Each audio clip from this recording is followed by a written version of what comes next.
Welcome everyone to a new edition of the BBMRI-ERIC ELSI webinar series. Today, we will have a webinar entitled New Ethical Appraisal Process for Horizon Europe, Key Changes and Expectations, with our invited speaker, Lisa Diependaele, Policy Officer at the European Commission. BBMRI is a biobanking and biomolecular resources research infrastructure that facilitates access to sample and data collections across Europe.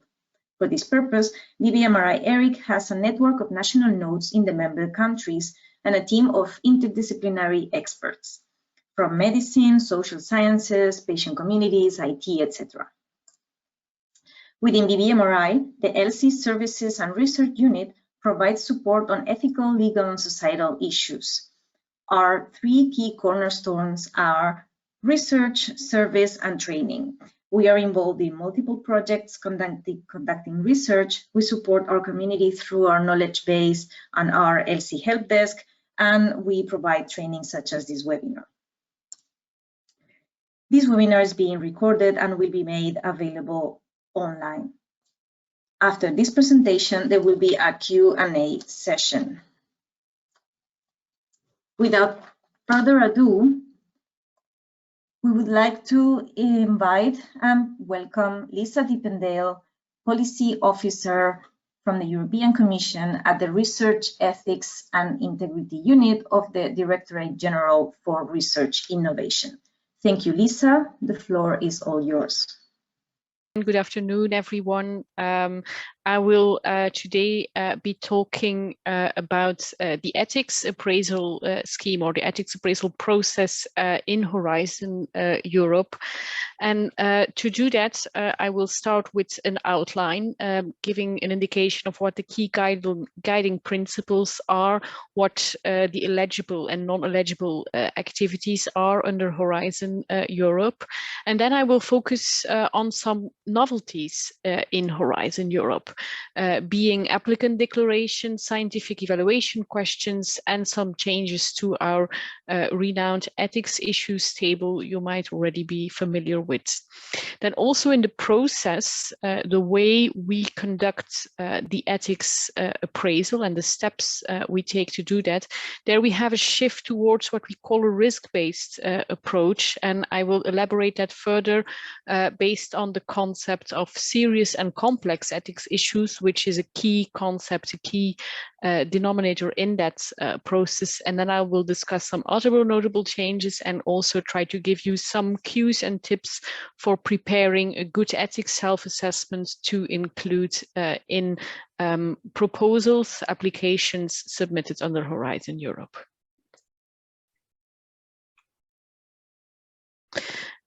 Before I continue, I already want to mention the key sources and materials in which you can find information about all the things that I'm explaining to you today. There are some key documents. The first one being our general guideline, how to complete your ethics self-assessment.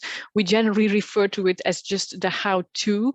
So if I talk about how-to, that's the document I mean. The Horizon Europe Program Guides, the Horizon Europe Model Grants Agreement, and more particularly Articles 14 and Annex 5, the Framework Program Regulation with the articles on the key ethical principles and eligible actions, and also a specific program decision in which some relevant obligations are included. You can find all those documents on the funding and tenders portal. I will try and put and copy paste this into the chat later, so you can find that information there. Here you see the screenshots of the funding and tenders portal. At the bottom, you have an overview of legislation, work program, guidance, templates, and forms. If you click on those pluses there, you can find all the documents I will refer to, and you can also find drafts and templates of, for example, the application forms. So you can already see in full detail which information you will have to provide if you would submit an application. In addition to that, there is also a special page for ethics review, security, scrutiny, which is closely related procedurally. And there you can find also all the guidance documents I will be talking about this afternoon.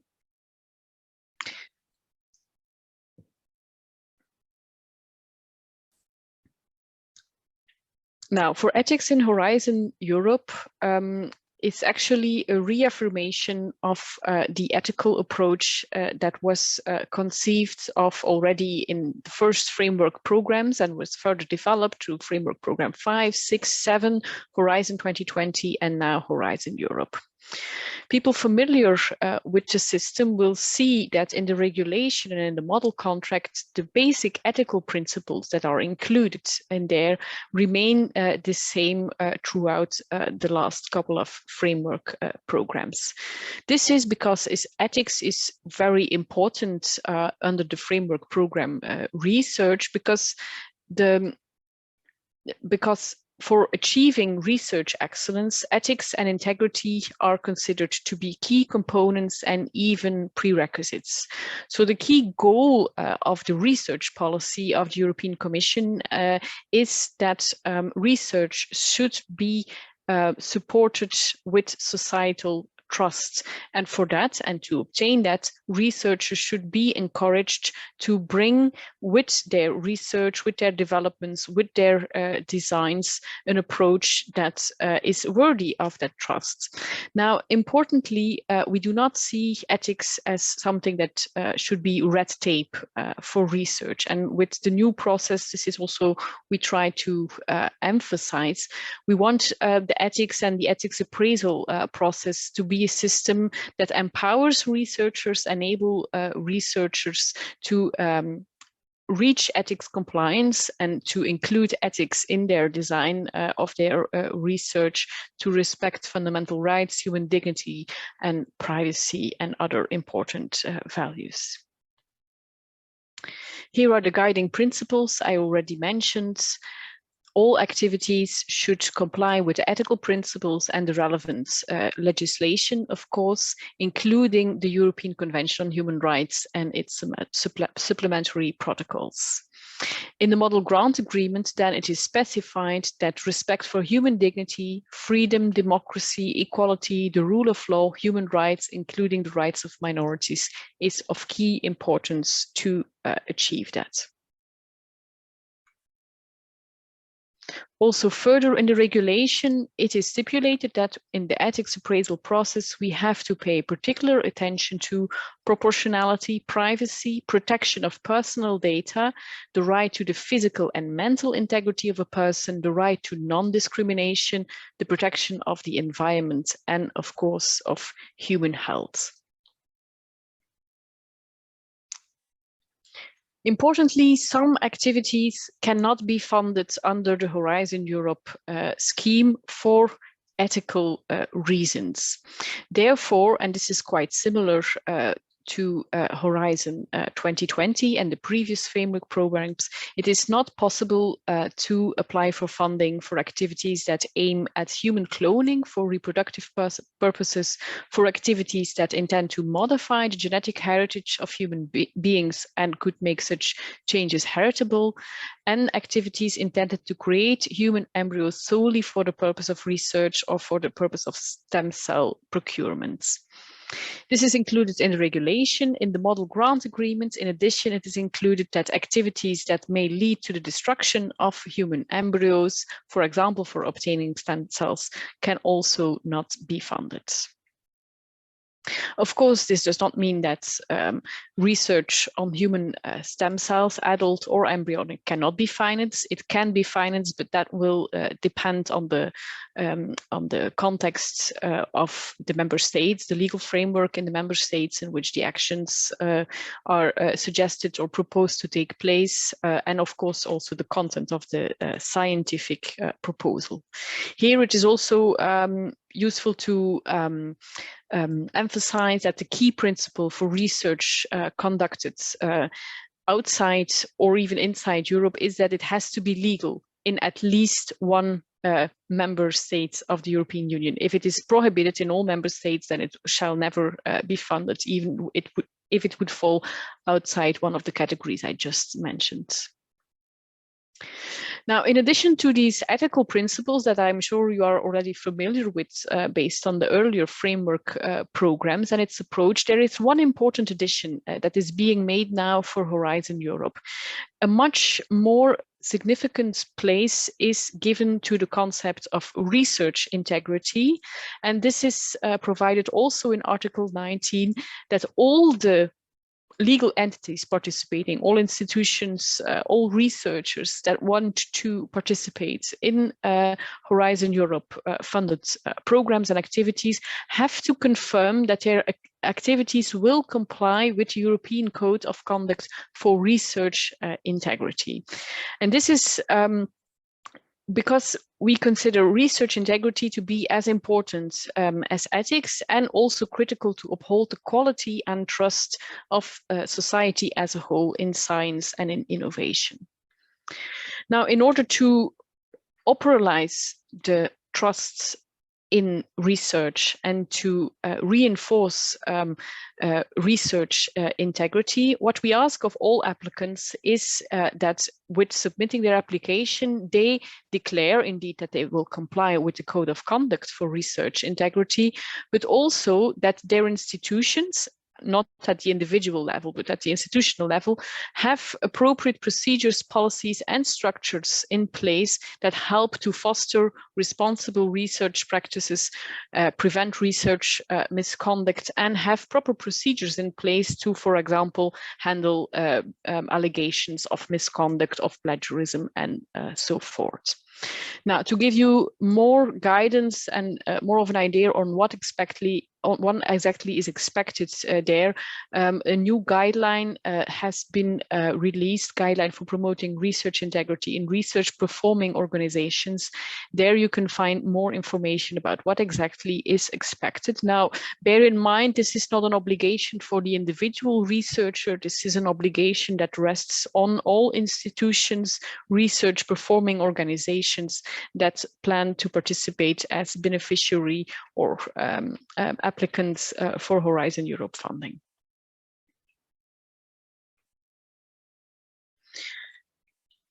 Now, over to some novelties in the process for ethics in Horizon Europe.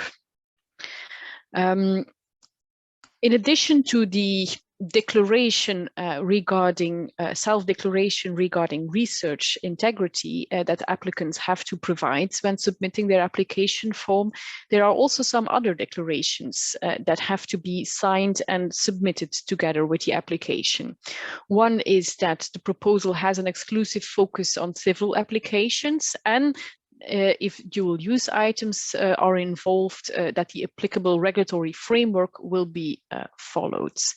Then under point 8 there below, you see all the criteria for eligible research actions that I already mentioned, like, for example, activities proposed do not aim at human cloning for reproductive purposes, and also that the activities carried out outside the European Union would be allowed in at least one EU member state. So there are some key declarations that applicants have to provide. Another key change is to the ethics issues table.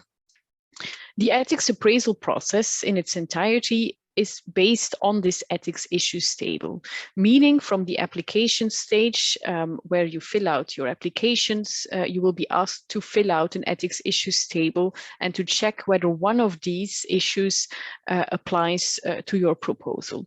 This same ethics issues table is used then by ethics evaluators to assess and screen proposals, and this table is used throughout the process. Now, in Horizon 2020, exclusive focus on civil applications and dual use were still part of that list. This is no longer the case, as there the procedures alters slightly.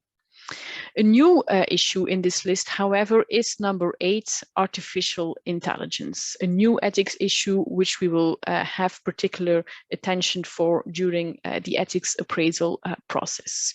Number 10 is also slightly new. potential misuse of results. Misuse used to be a separate category, but now the approach changed a bit because it will now be included in all the other categories if it is relevant there.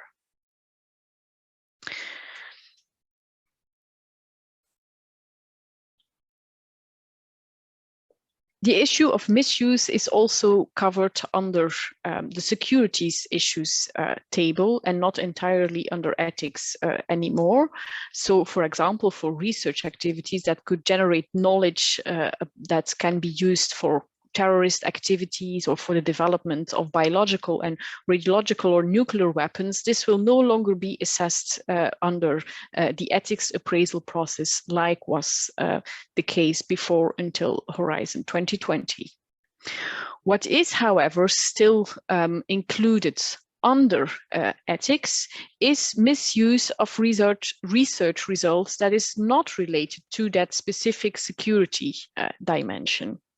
For example, if we talk about surveillance technologies that could curtail human rights or civil liberties, this will be dealt with under, for example, the artificial intelligence ethics issue or under the personal data processing ethics issue. Another example is research that involves minorities, vulnerable groups, and the creation of genetic profiling technologies that could, for example, discriminate against people. This is also an issue of misuse that will be dealt with, for example, under the artificial intelligence ethics issue. Now, I want to emphasize here, because this is a common misconception, that the issue of misuse, as we use it here for the purpose of the ethics appraisal process, is about misuse of research results into the future. So misuse of research results vis-a-vis research participants, for example, is not what we understand as misuse. It is, of course, also a very important ethical issue, but that's not what we see under the cover of misuse. More information you can find on that in a special guidance notes, of which I will also make the links available. A third aspect that is not completely novel, but has changed a little bit compared to Horizon 2020, is that there are scientific evaluation questions that are of particular relevance to the ethics appraisal process. A first category of questions that is not only asked to the ethics evaluators, but a question that is already asked by the technical scientific evaluators of proposals is regarding human embryonic stem cells and human embryos. Scientific evaluators that do a first evaluation of the proposals will be already asked, are human embryonic stem cells involved in this proposal? Is their involvement necessary to achieve scientific objectives for the human embryos? It is asked to confirm that the research will not result in the destruction of the human embryos. So these are outcomes of the scientific evaluation process that are taken into account by the ethics evaluators in the subsequent step, the ethics evaluation. The same for the question of the focus on civil applications. This used to be asked to the ethics evaluators, but this will now be dealt with by the scientific evaluation.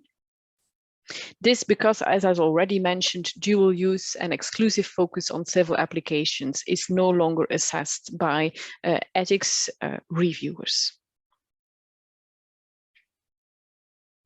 Other scientific questions that are quite relevant for the ethics appraisal process are a new question regarding do no significant harm. This is a new principle that is included as one of the principles that will be assessed under the excellence criterion of proposals. Now, of course, this principle, which relates to an environmental sustainability of practices and activities proposed, can be taken into account by the ethics evaluators as well. Now, more information on this particular assessment, part of the assessment under the excellence criterion, I have to refer to you again to another webinar that has been organized by colleagues of mine who know more about this aspects. The fourth important addition to the scientific evaluation questions that are relevant for ethics is about artificial intelligence. And more specifically, it is asked that the scientific evaluators give an assessment of how technically robust the proposed or used AI systems are.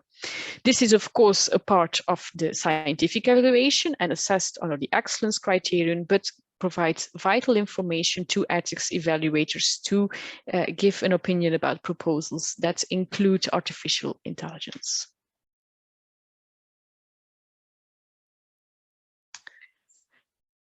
So in addition to these applicant declarations that have been slightly altered, the scientific questions that have been slightly altered, and the ethics issues table in which some changes have been made, the key change with Horizon Europe as regards to ethics is that we have a shift towards a risk-based approach in which we will focus on what we call serious and complex cases or serious and complex ethics issues.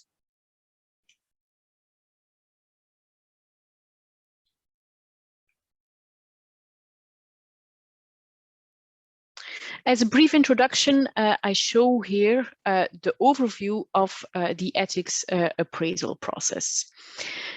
There are, simply put, 6 key steps in the entire process. The first step begins with an ethics self-assessment, in which for the first time this ethics issues table will be filled out to determine which ethical issues that might be raised by the proposed activities.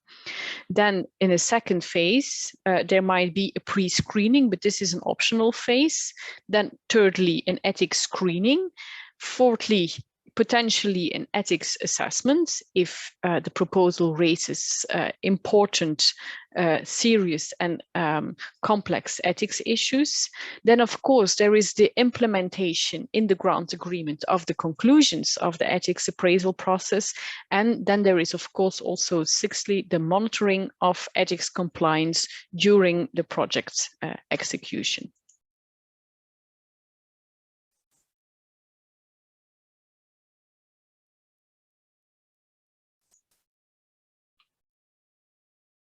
Now, firstly, ethics self-assessment. The first thing I want to highlight here is that an ethics self-assessment is mandatory for all proposals, for all applications that raise at least one ethics issue, so that in the ethics issues table, I will show it also later, where you will have to answer at least one yes. For example, the question, does this these research activities involve the processing of personal data? For many types of research projects, the question, the answer there will be yes. And if there is one yes in the ethics issues table in the application, then a self-assessment has to be included.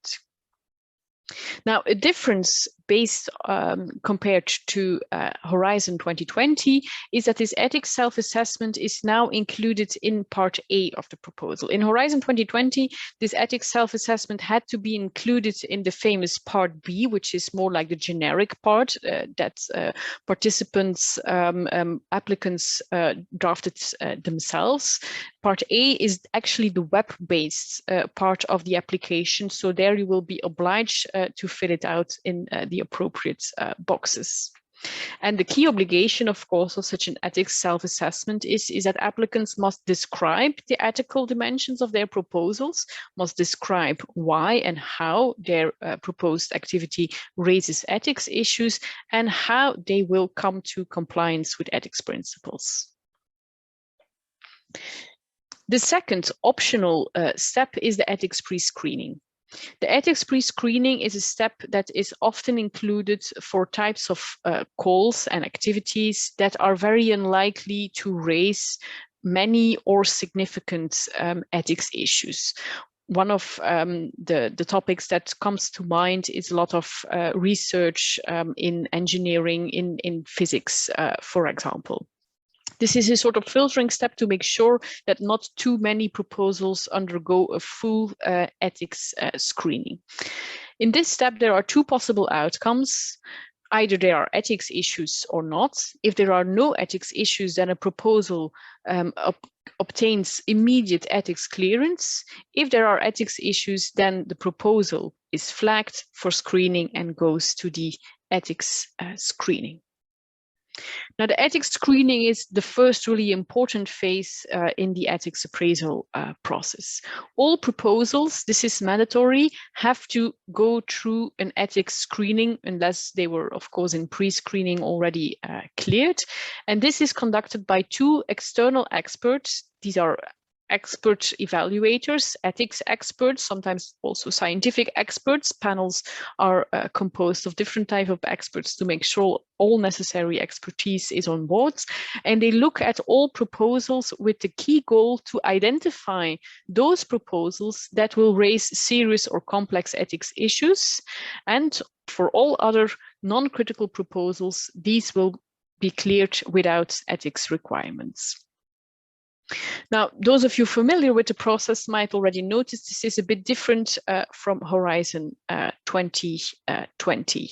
In Horizon 2020, also after ethics screening, it was possible to formulate ethics requirements. Now, here the ethics screening, again, an overview of the possible outcomes. If there are no ethics issues identified, a proposal obtains ethics clearance and can proceed towards the completion of the grants agreement. If there are ethics issues identified, then the question is, are these serious, are these complex issues? If this is not the case, if there are no serious or complex ethics issues, then again, a proposal can receive ethics clearance and will continue to the grants grant agreement signature. If there are complex and serious ethics issues, then a proposal will undergo a full ethics assessment.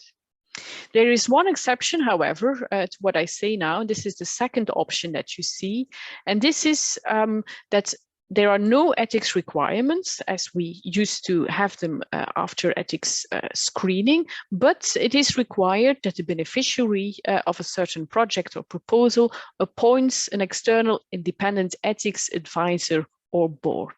And this is a form of conditional ethics screening, meaning their ethics clearance is dependent on meeting that requirement.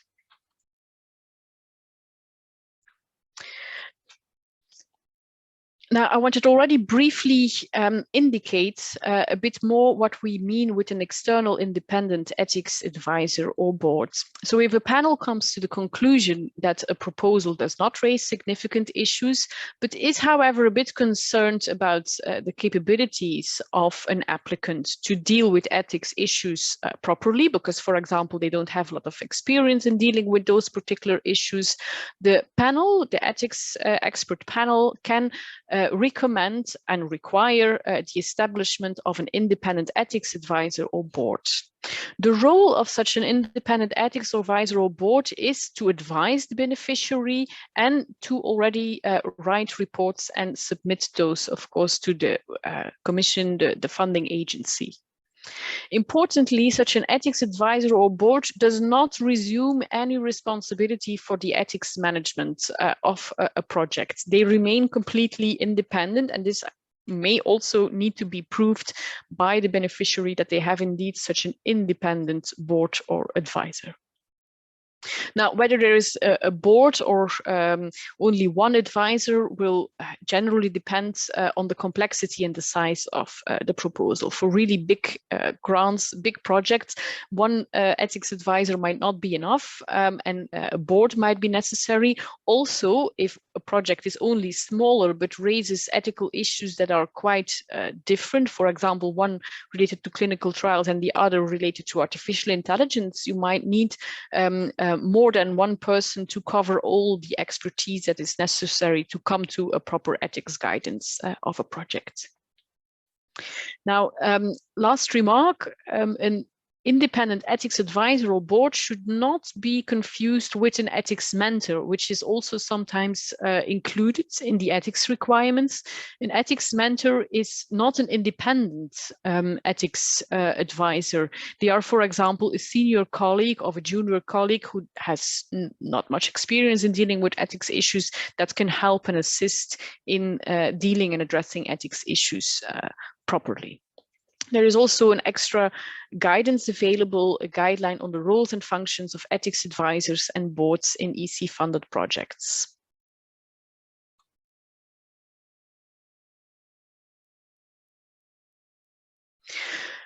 Now, the fourth stage of the ethics appraisal process, the ethics assessment, is not for all proposals, but only for those proposals that after ethics screening were considered to raise serious and complex ethics issues. So if this is the case, there will be an in-depth analysis of the proposal and all the ethics issues that it raises. Now, this is done by a panel of at least 5 experts, and there the key goal is not to determine which proposals can be cleared and which proposal raise serious and complex issues. Here, the key goal is to identify the measures that are necessary, the measures that must be implemented for the ethics issues to be satisfactorily addressed by the project, by the proposed activities. So after an ethics assessment, a full assessment, there are several possible outcomes. The first is full ethics clearance, although that is very unlikely to be the case, as already ethics issues had been identified at earlier stages.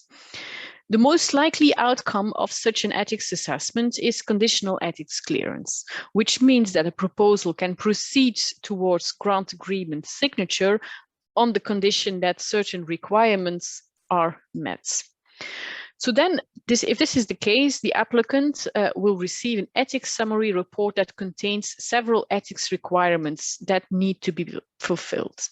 These ethics requirements can either be have to be fulfilled before the grant agreement can be signed, or can be included as contractual obligations that will be included in the grant agreement and that have to be met during the project implementation and execution. This generally takes the form of what we call ethics work packages and ethics deliverables. An example would be to provide more information on consent procedures, or to provide copies of ethics approvals as part of projects reporting and monitoring. A third option after ethics assessment is that an ethics panel, an ethics expert panel, considers that there is a second ethics assessment needed, or that more information is needed to come to a proper appraisal of the ethics issues raised by a proposal. In that case, the grant agreement is postponed.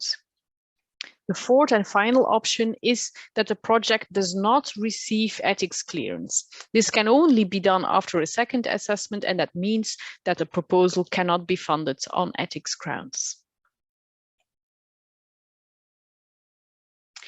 So here you see again an overview of the entire appraisal process, where all proposals will have to undergo an ethics self-assessment, a pre-screening or a screening. If the pre-screening is not organized, then an ethics self-assessment for those proposals that raise serious and or complex ethics issues, and then of course are further monitored later on. I wanted to briefly mention to you the legal basis of all the aspects I've just mentioned. This is included, for example, in Article 19, clearly indicating that all entities participating shall provide an ethics self-assessment, and that all proposals shall be systematically screened and with the goal of identifying those actions raising complex or serious ethics issues. Also, in the regulation is that ethics checks shall be carried out, and that actions that do not fulfill the ethics requirements can be rejected, terminated, once the ethical unacceptability has been established.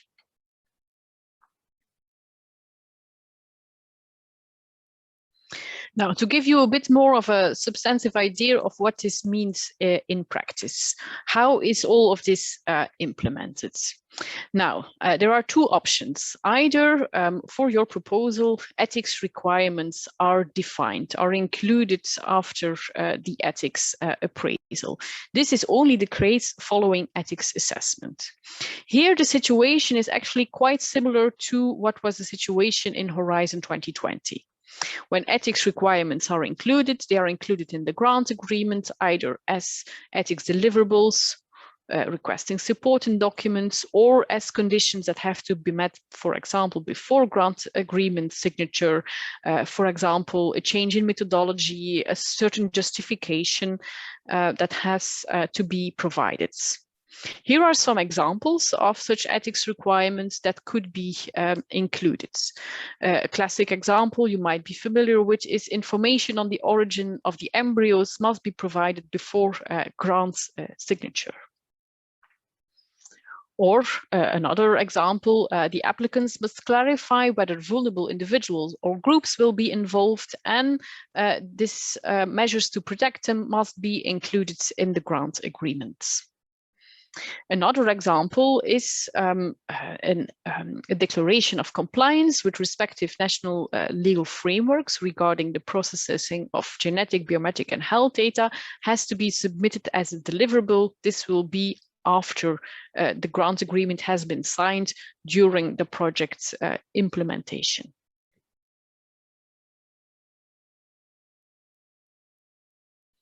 Now, as I already mentioned, the key difference with Horizon 2020 is that ethics screening, where it could formally result in the formulation of ethics requirements, this is no longer the case.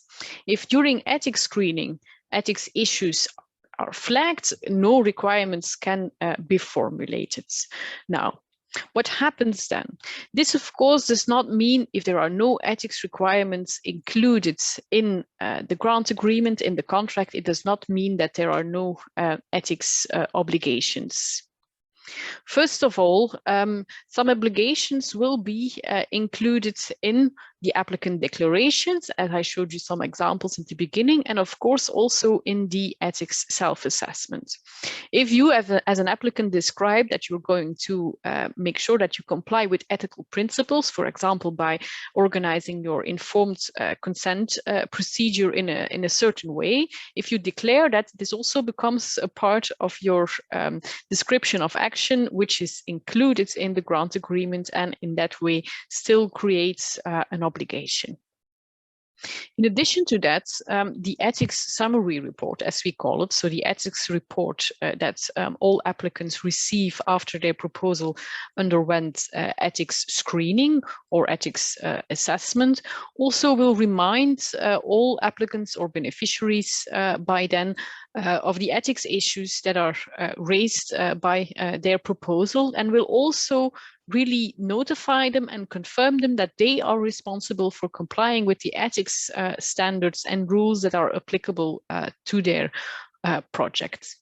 So what happens here is what we call a shift towards a risk-based and a trust-based approach, meaning that we will include ethics requirements in the grant agreements for proposals raising serious and complex ethics issues, but for proposals that do not raise serious and complex ethics issues, we adopt a trust-based approach. We confirm together with the applicant which ethics issues apply, but we say this is what you have to do. This is your responsibility to make sure that you comply with the ethics standards.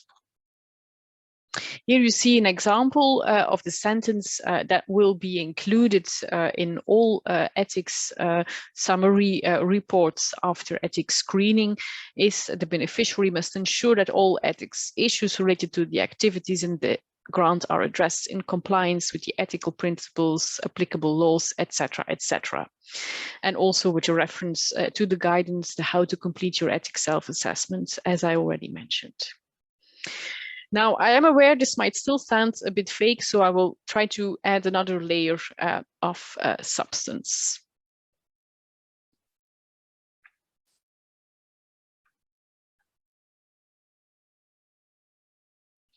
As I mentioned, you have to, if this is the case, applicants and beneficiaries will have to consult the manual, how to complete your ethics self-assessment, to see which documents they have to provide and which information they have to provide. Especially the last column will be very important in case your proposal and your application is cleared at the screening stage, where you will have to document your compliance independently without having a list of ethics requirements.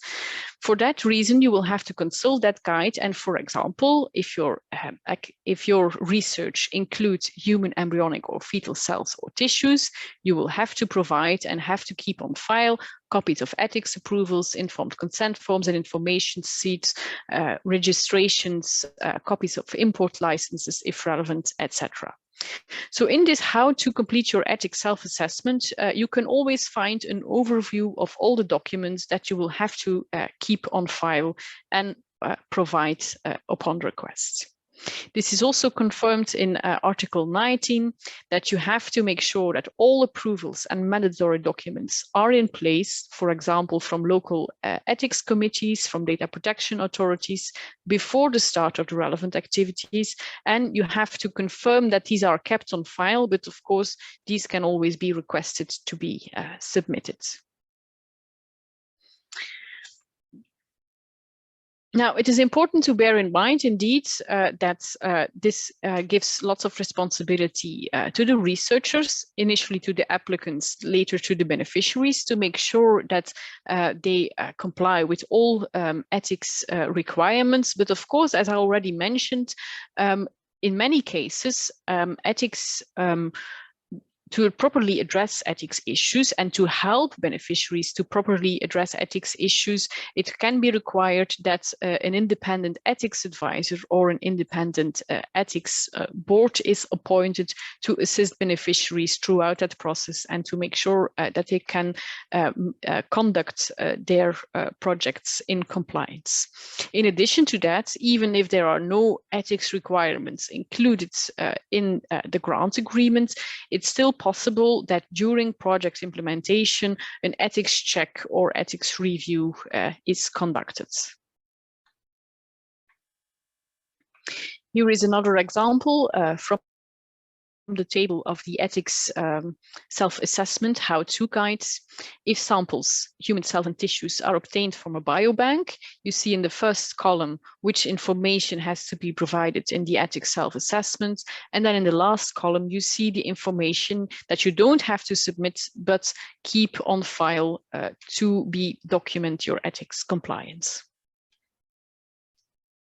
Another example that may be relevant for you regarding the processing of personal data, the kind of information that you would have to provide in your ethics self-assessment at the proposal stage, if it is available at this stage.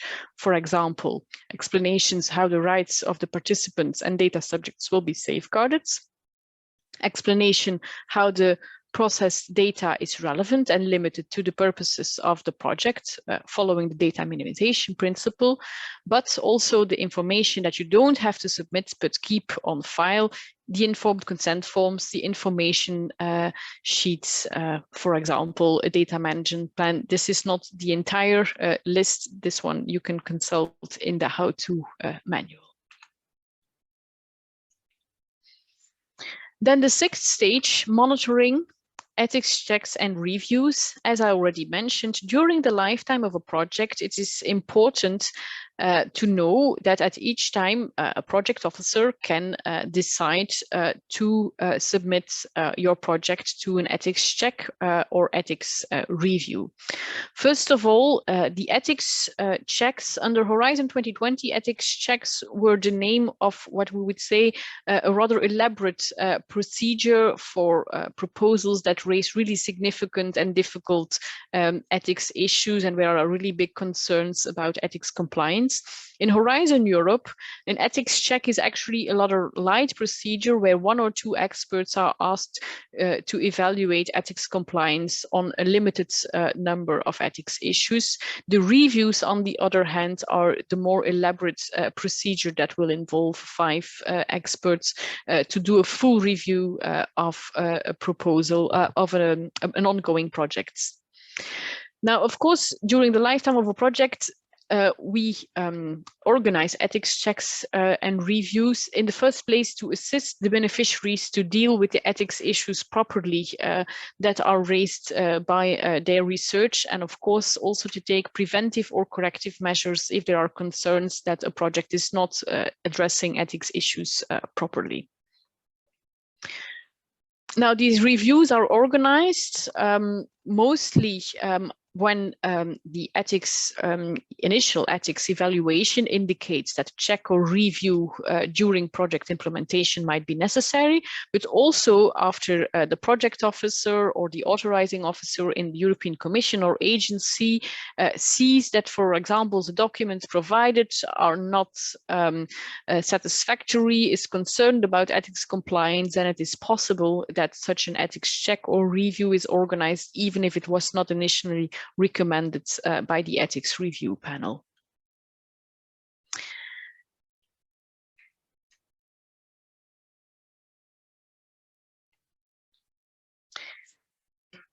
A last procedural aspect I wanted to highlight here is the timeline of ethics and the grant agreement preparation process.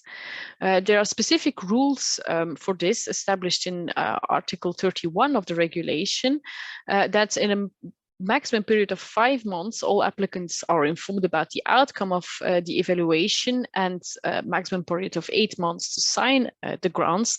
But it's important to keep in mind here that if proposals are submitted to an ethics assessment because they raise serious and or complex ethics issues, then these periods can be extended if necessary. Now, this is not often the case, but in theory, this is possible. So these ethics these ethics assessments, if these procedures take time, a second assessment, time to meet the requirements set by the ethics assessment, then this is still possible.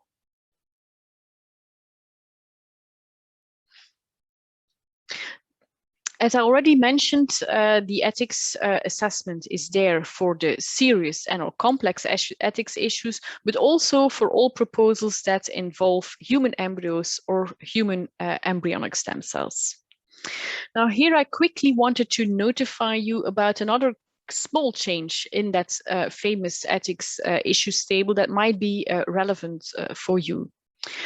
Under Horizon 2020, the first category of ethics issues was human embryos and fetuses. Now this has been renamed into human embryonic stem cells and human embryos exclusively. Because for these 2 categories of research, if your research involves these cells or human embryos, then an ethics assessment is mandatory and additional approval procedure applies, which is not necessarily the case, for example, for secondary use of fetal cells and tissues, which is now included under the 3rd category, human cells and tissues. Here you see an example of an application form with the ethics issues table that I mentioned. Human embryonic stem cells and human embryos. Does this activity involve human embryonic stem cells? Will be directly derived from embryos within this project, etc., etc. And so for each of these ethics issues, you have all these questions you have to fill out and also indicate the page numbers where more information can be found. Now, quickly about human embryos and human embryonic stem cells, this procedure remains largely unchanged compared to Horizon 2020.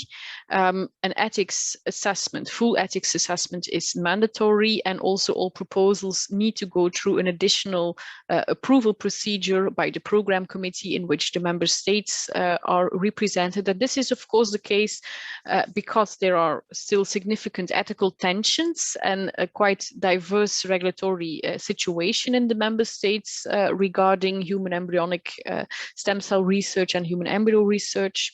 There is a very close relation with several of the non-eligible activities that I mentioned in the beginning, and because of a special declaration, a commission statement, we have to ensure compliance with several ethical principles. The overview is here. So in the ethics review, it is verified that these are not derived from embryos especially created for research, that projects use existing cell lines only, that these are from supernumerary non-implanted embryos, that informed consent was obtained, that the privacy of the donors is protected, and that no financial inducements were provided.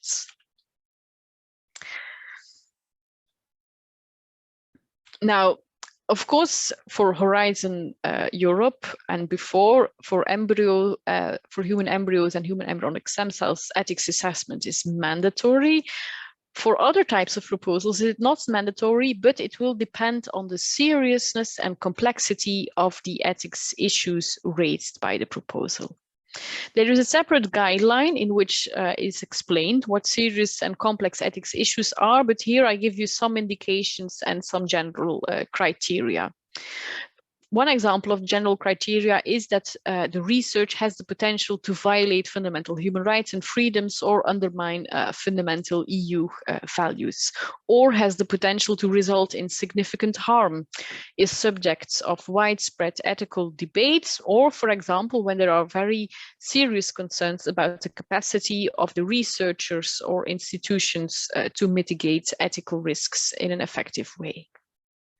In addition to these general criteria, there are specific criteria and indicators for the several categories of ethics issues that you also see mentioned here below, and also the link to the more detailed guideline. Now, here is an example from that guideline, for example, for human cells and tissues. In addition to the mandatory assessment for human embryo and human embryonic stem cell research, serious or potentially serious and complex ethics issues may arise for research projects that collect human cells and tissues from vulnerable groups like unconscious patients, or that are used in organoid research concerning with neurological conditions, that are used for the development of artificial reproductive cells or organs, for example, in vitro gametogenesis. These types of research are on the list of potentially serious and complex. Other examples are when it is regarding human machine integration, development of human-animal chimeras, research that includes people unable to give informed consent when there is no clear justification why they are included, inclusion of vulnerable participants in early stage clinical studies, for example. Research involving gender reassignment and transgender issues. Other examples when there are not really for research taking place outside the European Union, where there's an absence of legislative protection of research participants, where there is inadequate protection of personal data, for example.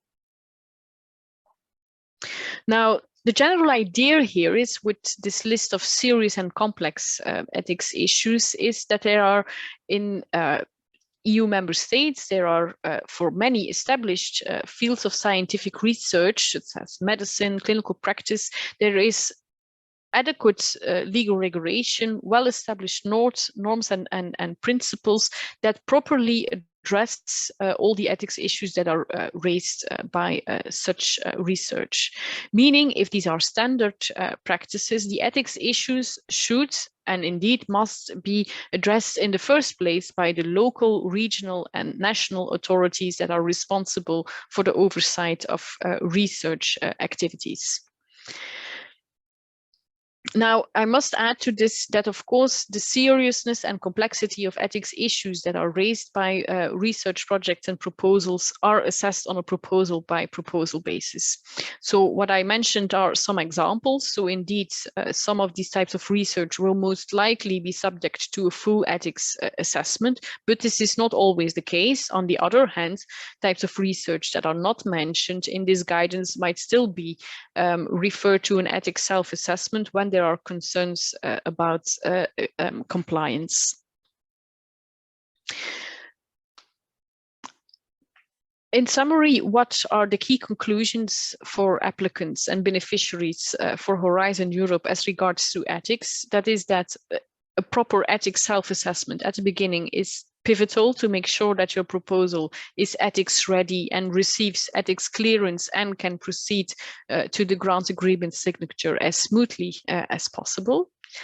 That nonetheless, full responsibility for proper ethics compliance management lies with the applicant, with the beneficiaries, based of course on all the guidance that is available, for example, also with the help of an ethics advisor and or board, and that you have to make sure that proof of ethics compliance can be submitted at all times.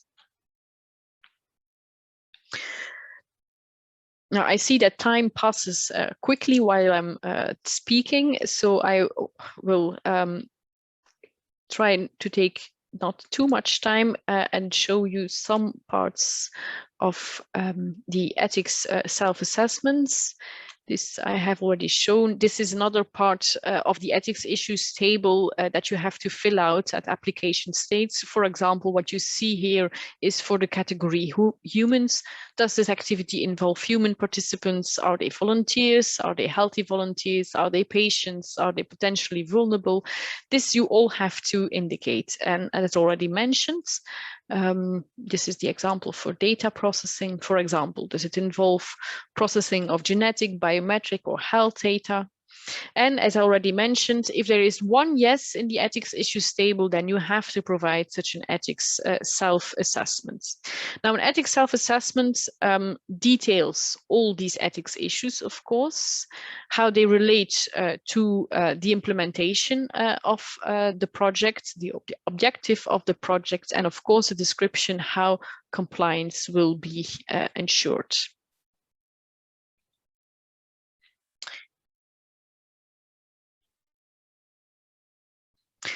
So key here is explaining how ethics issues will be addressed. Now, for all proposals and for most proposals that raise ethical issues, this is perfectly possible to explain in sufficient detail, even at the proposal stage. Very often, applicants are worried that they don't know all the details yet and therefore cannot give a suitable and sufficient explanation. But this is rarely not the case, because it can be explained. If we will do this type of research with this population, we will adapt our informed consent procedures in this way. So even if things are not yet completely clear and completely set in stone at application phase, it is still possible to give that information and to indicate you are aware of the ethics issues that are raised by your proposal and how you can deal with them. Now, as I already mentioned, we adopt a risk-based approach. So not all this evidence of ethics compliance has to be submitted as proposal states. But of course, for some types of proposals, this might be necessary or to be recommended, for example, for proposals involving human embryonic stem cells. So depending on the type of call, it will be possible to submit, in addition to the ethics self-assessment, additional supporting documents and information as part of annexes. Now, I think for most medical research calls, this will be the case, and it will be possible to submit those supporting documents. I would say don't hesitate to make use of that possibility. What is, however, important and critical is that if no supporting documents are submitted, for example, ethics approvals are not yet in place, informed consent templates have been developed but have not been finalized, it's important then to introduce a list of the documents that will be provided or be kept on file by you as evidence of ethics compliance. Here again is an overview of the table in which you can find that information with some examples.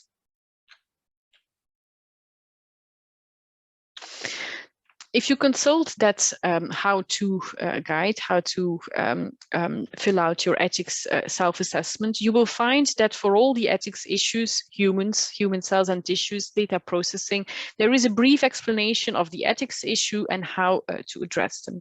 But more importantly, if your research involves such activities, then you will have to consult the further background documents and further reading more detailed guidance that is included and referenced in there.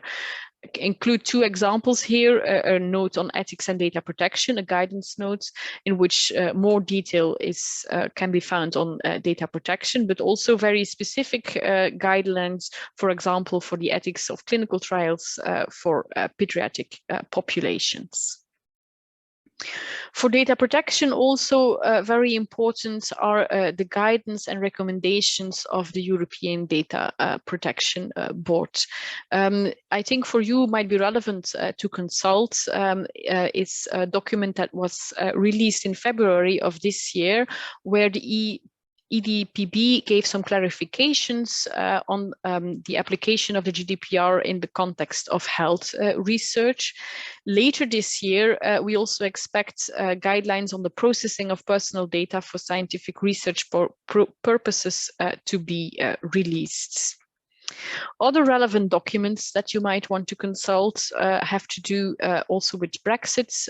There is a notice to stakeholders on the withdrawal of the United Kingdom regarding the application of the regulation and also an adequacy decision for international data transfers with the UK was of course adopted in July, which is for research very good news. Now, my question now is, do I proceed with questions or do I give a brief explanation on artificial intelligence first? I see that I'm already talking more than an hour. We have so far around 6-7 questions on the chat. So then you can assess, I don't know how long you planned on talking about artificial intelligence. If you can squeeze it in like 5 minutes, we might be able to do it. I will give it a try then. So artificial intelligence, very difficult concepts and very challenging ethics issue, I think, for many of us. The key aspects, the key characteristics of the approach adopted by the European Commission for the research funding is that we want for all proposals and for all research funded, we want to adopt an ethics by design approach. Meaning that the ethical concerns that are raised by the development and use of artificial intelligence are addressed during their developments. Of course, the ethical concerns raised by artificial intelligence and their use vary significantly, also depending on the domain in which the artificial intelligence is used or is being developed for. Concerns are discrimination and bias, safety and liability, transparency and the algorithmic so-called black box, and also privacy and data protection.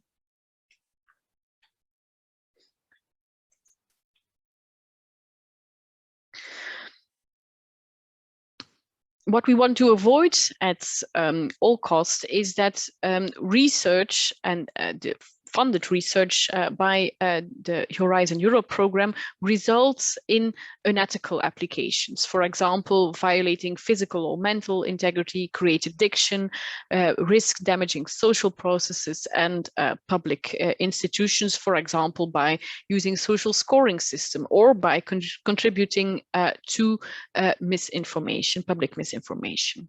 So the key ethical requirements that we have included for artificial intelligence are it's a quite significant list, but I think these 4 are the most important. First of all, a key requirement that has been included for artificial intelligence systems being used or being developed by a research project is that people and research participants must be made aware of the fact that they are interacting with an AI system, and they must also be made aware of its abilities and also the limitations of such a system, and also the risks and benefits of using it.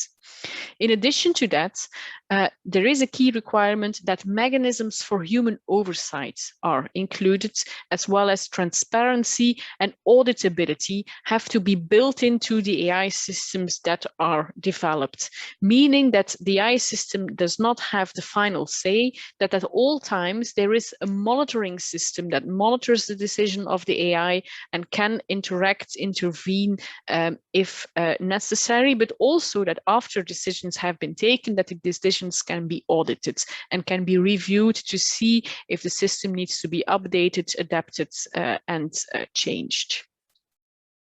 Of course, an AI system must also be designed to avoid bias in input data and in algorithmic design, and compliance with all principles of the GDPR, data protection, and including data minimization have to be demonstrated. Now, these key requirements are based on what they call the trustworthy and ethical artificial intelligence concept that respects values such as human agency and oversight, fairness, transparency, and social well-being. Now, what do applicants have to do when their research uses artificial intelligence or involves the creation of AI-based applications? Now, in the ethics self-assessment, several questions have to be answered. This is also included in this detailed list of questions included in the how-to guide. For example, could the AI system or technique stigmatize or discriminate against people? For such questions, if this would be the case, then it is the responsibility of the applicant to try and explain how this potential bias, discrimination, and stigmatization will be avoided. For example, which kind of processes will be implemented to make sure that biases are detected, to make sure that discriminations are avoided, and how the decisions of the system will be implemented to make sure that does not take place. Soon, there will be released an ethics by design guideline detailing a methodology to implement it, meaning the concrete steps that have to be taken in each phase of the development process to achieve that. For example, such a step could be check for algorithmic bias during the detailed development phase. For example, by using counterfactual evaluation methods, or ensure that interface design honor principles of universal accessibility and avoid the introduction of functional biases in the detailed development phase that make the system unequally functional for different end users. These are sorts of requirements and steps that are included in this ethics by design methodology. Now, to be specific, not all aspects of this ethics by design methodology are ethics requirements for the ethics review process. For the ethics review process, the key importance is respect for the key values and avoiding of unethical implications. The ethics by design guideline and methodology is a way in which this can be achieved and will be released to help applicants and beneficiaries to achieve that. Now, 2 important notes. The ethics risk assessments and the risk mitigation measures that have to be included for such AI research or research involving AI applications must cover the development, the deployment, and post-deployment phases, meaning that at the design phase, at the development phase, already ethics issues that may only arise during the eventual use of certain applications have to be taken into account. And another important aspect to bear in mind is that not only AI development, but also the use of AI-based systems and technique in your research trigger these AI ethics obligations, so to say. This also has to be included. And also, for example, in your choice of acquisition of a system, you will also have to make sure that you choose for an AI system that meets the requirements that are set. Very interesting further reading is, of course, the ethics guidelines for trustworthy AI by the high-level expert group on AI.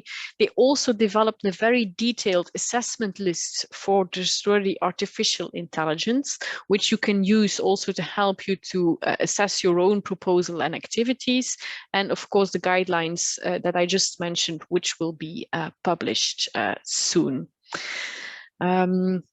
Yeah, to close then, help it's on its way. On the funding and tender portals, you find the links to the help desk where you can submit questions, and these can also be referred directly to me and to our unit to give information, or to the other services that you need an answer from. With this, I thank you for your attention, and I hope I can now answer some of your questions. Thank you. Thank you very much, Lisa. We have indeed some questions. I will proceed to read to you some of them that appeared on the chat box. You mentioned before that sometimes there's the need to have a single ethics advisor or an ethics board, and that to choose between those, the size of the grant was key. So what is the cutoff size of the grant to choose between the single ethics advisor or an ethics board? There is no fixed cutoff size. This will be depend on so many factors. Also, the expertise of the ethics evaluators, the ethics experts will be used there. If they, for example, see that the grant involves multiple clinical studies with very different protocols, very different recruitment procedures, then one expert might not be enough to oversee the entirety of the studies that are planned. On the other hand, a much smaller project in terms of budgets might raise more diverse ethics issues. For example, raising issues regarding misuse, regarding research in a specific non-EU country, but also regarding artificial intelligence. And then again, for a small project, you might need two experts, one AI ethics experts and one expert on, for example, research in sub-Saharan Africa, so to say. So this will be so context dependent. So it's a combination of factors, and there we will rely on the expertise, of course, of the ethics experts, evaluators, who generally also have expertise in advising research projects, and they will make an assessment of how many people are necessary to give proper advice to a certain project. Now, this being said, a requirement can be included that, for example, a project has to appoint one single independent ethics advisor. When the project then has the concern, like maybe one advisor is not enough, then of course, in collaboration with the project officer, it is possible to see how this can be more properly implemented. So this is a requirement, and there will have to be at least one ethics advisor. But if a project decides to appoint two, then this can be this can also be appropriate. Yeah. So. Okay, thank you for the answer. Another question we have is, when an ongoing ethics monitoring is deemed necessary, is it done by the original ethics assessment panel? That depends a bit on the type of concern that arises. In some cases, an expert already familiar with the project will again be asked to give an opinion, but it will never be an identical panel. Most of the time it will be a completely different ethics panel, even because we have the principle that the more people look at a proposal, at a certain ethics problem, the more a diversity and the more a balance of views that you get on how an ethics issue arises and how it should be addressed. Two other questions that I will put together. Are the costs of Ethics Advisory Board eligible? And do you advise that the Ethics Advisor or Advisory Board is truly independent? Yes, so the first part, these are part of eligible costs if that is required. Now, truly independent, indeed, they have to be independent, meaning they cannot participate in the project, they cannot be beneficiaries in the projects. In some exceptional cases, we already have very exceptional cases where there are really big research institutions that then an ethics advisor from another department of an institution that is completely unrelated to the project beneficiary is involved, but generally that is not recommended. If such situation can be avoided, it is best to avoid it. So these should be people, experts in the domain, ethics in the ethical aspects that are raised, but that are in no way like the general rules on the conflict of interest, also for the evaluation of proposals and the ethics evaluation of proposals that don't stand any benefit or interest in how the proposal is, how the ongoing project at that stage is assessed and reported on. Yeah. Are those criteria or a definition of independence by the European Commission for this written somewhere? Is it on paper? How this is evaluated, the independence of boards or experts? I have to check. I'm not sure it's included in the guideline I mentioned, but the same principles as we use for our own expert evaluators are available also online. I have to check the exact reference, but this is also available for the technical evaluators and for the ethics evaluators. So the same principles will apply. Of course, this is something that will also be discussed and determined and assessed on a case by case basis. As I say, there are indeed some very limited exceptions, but this is not advised. No. Okay, thank you. Another question. What are the resources needed for an ethics advisor with a regular versus a complex project? I don't fully understand the question. What do you mean with resources, like the hours, payable hours of work they have to put in it? I am guessing it's time resources, but I think I recall this question was asked by Michaela Mayhofer. If she's in the room, maybe she can unmute herself and yes, it was indeed a mixture of time resources and the resources for the task needed, because often when an external ethics advisor is brought on board for reviewing the documents, say once a year, then it is advisable, I think, to mirror the resources that the European Commission also gives to ethics reviewers in the assessment phase. That can be, depending on the project, say half a day or up to a week's time. And if this is, of course, a reoccurring request in the course of a project, it can easily add up to a person month. Well, there is no fixed amount that is in the guidelines on that. Now, what will be possible in the ethics evaluators that will write a report and that will, for example, recommend or require the appointment of an ethics advisor or ethics board, they will also have to detail what the mandates of that board or advisor is what the periodicity of reporting will have to be. Do they have to submit one report? Do they have to submit a yearly report? Do they have to just report on data protection? Do they have to report on artificial intelligence, clinical trials, and so forth? So this will be so highly dependent on the mandate specifically that is included in the requirements, that it's very impossible for me to anticipate that. But there will be descriptions of the exact mandate and the periodicity of the reporting and the type of reporting that will all be specified in the report, in the ethics summary report after ethics screening, if that is a requirement.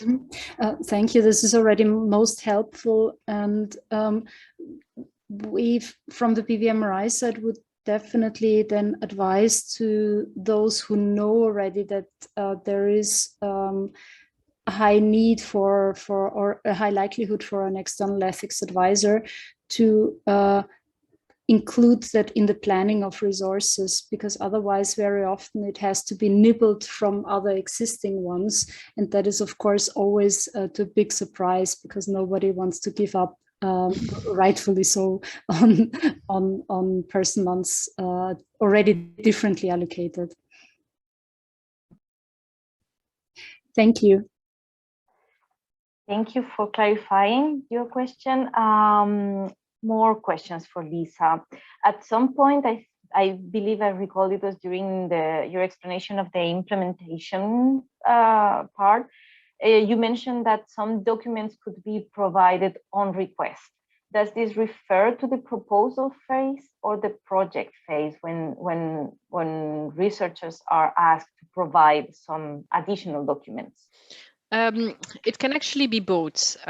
So for some documents, it might be possible that a project officer who is responsible for the grant agreement process to finalize the grant agreement and prepare it for signature. It can be possible that certain documents are requested at that stage. This will definitely, for example, be the case if research involves human embryonic stem cells, because then these documents are needed for the additional approval procedures.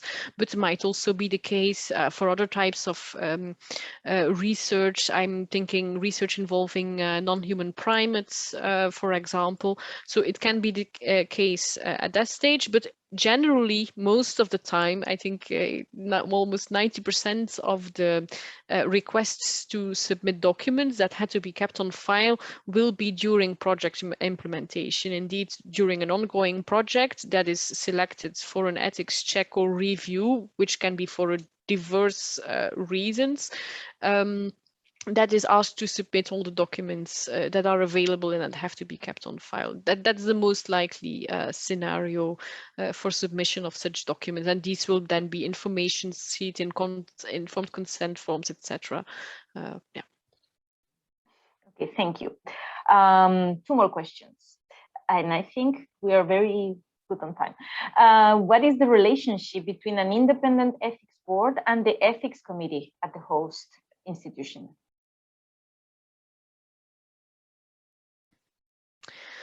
There is no formal relation as such, meaning that the independent ethics board is a project established board, and it's only, well, they don't have a responsibility. They have a responsibility to advise the project, and they have the responsibility to write a report on how the project has came across ethical issues and how these have been addressed.